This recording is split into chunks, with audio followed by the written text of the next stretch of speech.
What is up guys, Andy Forest Team Runner here and welcome to episode 2 of Chasing 75.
Okay, welcome back to the second episode in Chasing 75. Today's gonna be an action-packed episode. We've got a couple of awesome things to cover. Of course, right now we have a tempo run to do, and I'll take you along with the journey because this workout right now is going to be key to seeing roughly where my fitness is at in terms of a half marathon. I want to do a longer tempo effort today, so I'll explain that in a second. But of course, we have signed up for our first race of 2020. Yes, the first race is in the books, and fingers crossed as it stands right now. The Severn Bridge 10k on the 30th of August is on. Rogue Runs are doing a phenomenal job in terms of trying to adapt the race to make it happen. They're shutting the motorway.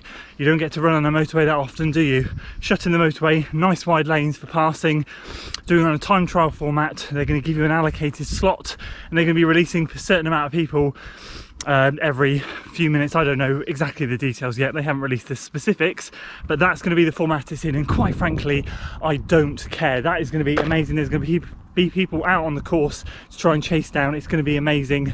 I cannot wait. So massive kudos to them, and of course I've seen other races start to pop up in similar fashions now, so hopefully the racing calendar in the UK is going to start kicking off in and around July, August, September time, which is awesome. Beyond that, we have some new shoes to go and pick up today, and I won't tell you what they are. You can wait to the end to find out what they are, but they will be next in line for testing, and we're going to Gloucester Sports to pick them up, supporting local.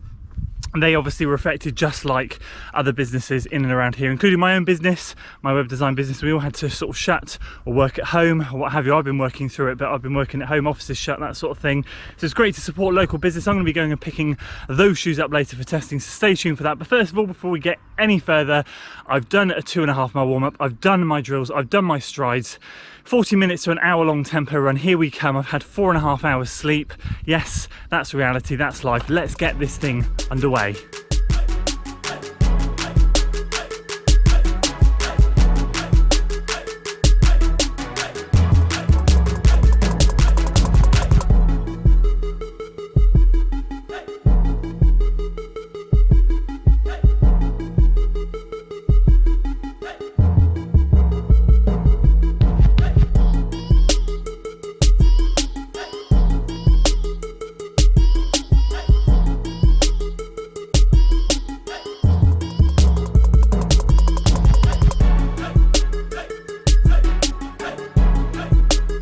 Wow, 10 mile tempo run, 1 hour, 1 minute and 10 seconds. I was kind of hoping for late 5 minute mile pace around 5:50 to 6. We ended up floating in 6 to 6:10, which is okay.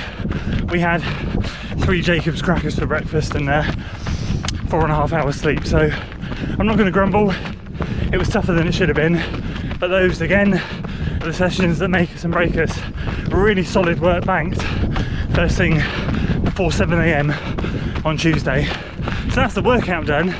Let's talk a little bit more about Severn Bridge and go and get these new shoes. Okay, so we completed a really good solid 10 mile tempo run, and actually that was recorded on Tuesday. It's now Friday. I was actually meant to go into Gloucester straight after that workout. Actually the week just went tits up, to be perfectly honest with you. And we've ended up going in on Friday, which means I've had a whole week of training that I can talk to you about, which I'm not going to because we've got other important things to talk about, but I will just give you a quick flit through what has been happening. Of course, did that 10-mile tempo run in the Brooks Hyperion tempo, taking us up to 81 miles in this shoe. Doing really, really well so far. Really, really enjoying it. So we nailed that. We had a nice steady run on Wednesday, so I didn't make it easy. I made it steady, averaging 7:04, 7:05 pace for around about, I think it was like 12 miles or something. It was a really good run. And then on Thursday, we did 8 by a K, which we've been doing lots of K reps recently. 8 by a K, in and around goal half marathon pace, straying towards 10K pace, which is great. So we were holding in and around anywhere from 3:34 down to 3:29K. I did one 3:25, which just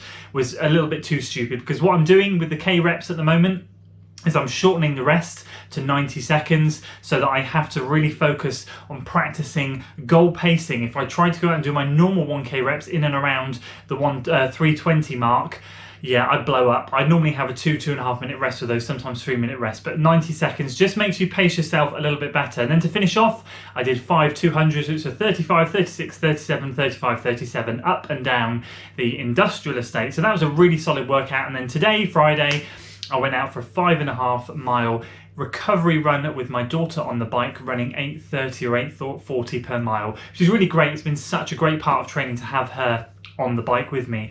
And just before we head off into Gloucester to go and get these new shoes, which we'll talk about very shortly, I wanted to update you on the Severn Bridge half marathon and 10K. So they normally run a half marathon and a 10K. They're stripping the half marathon out this year and they're pressing on with the 10K. So I'm super, super excited. But there are going to be some changes. And I want to kind of highlight those changes to you and to any other race organisers that might be watching, because this ultimately might be the way the world of the racing world is going at the moment. For the next 2 or 3, 4 months, I don't know, we'll see. So just let me quickly run you through a couple of points that really stood out to me.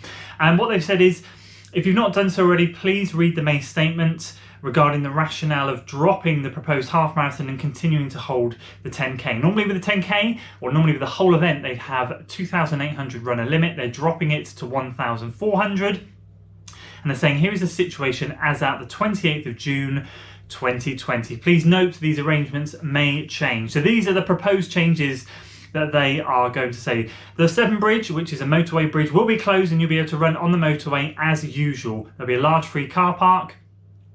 Runners will receive their race and chip number through the post, and no need to congregate at the start or finish line. The opportunity to arrive by car and go directly to the start line, no need to hang around at all. There will be no formal prize giving. All the prize givers will receive their prizes via post, and there'll be a 3-hour start window. So this is the key thing. It's going to be a 3-hour start window, which reduces the number of the event at any one moment, allowing the appropriate social distancing going to the start and the finish route itself. Runners will be finishing before others even arrive.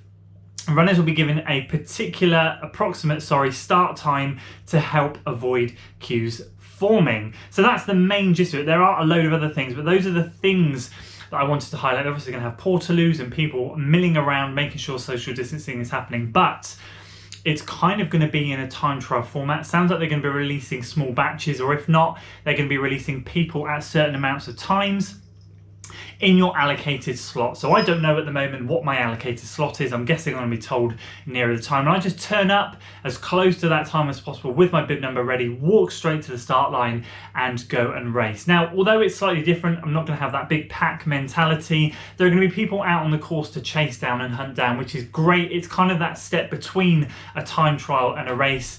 And to be perfectly honest with you, I am super, super excited. A massive kudos to Rogue Runs for putting this on, for persevering, for ploughing ahead and getting the racing calendar underway. Because hopefully other event race directors, if you're watching, this could be a way to get things kick-started again. The quicker we do this, the quicker normality is going to resume and the quicker us keen racers are going to be able to get out there. So I'm super excited for that. That is amazing news. Enough from me now. Let's go to Gloucester and get these new shoes.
So there we go, just back from Gloucester. Yes, it is the New Balance Fuel Cell Prism. You guys know how much Fuel Cell works for me. I absolutely love the midsole. As much as I love reviewing all these new fancy techie shoes, I love to review shoes that are kind of in line with my sort of training. Doing 60 to 70 miles a week means that I need to review shoes that are going to work for me, fit into my rotation nicely. So I've had my eye on these for a while. They have a mild hint of stability.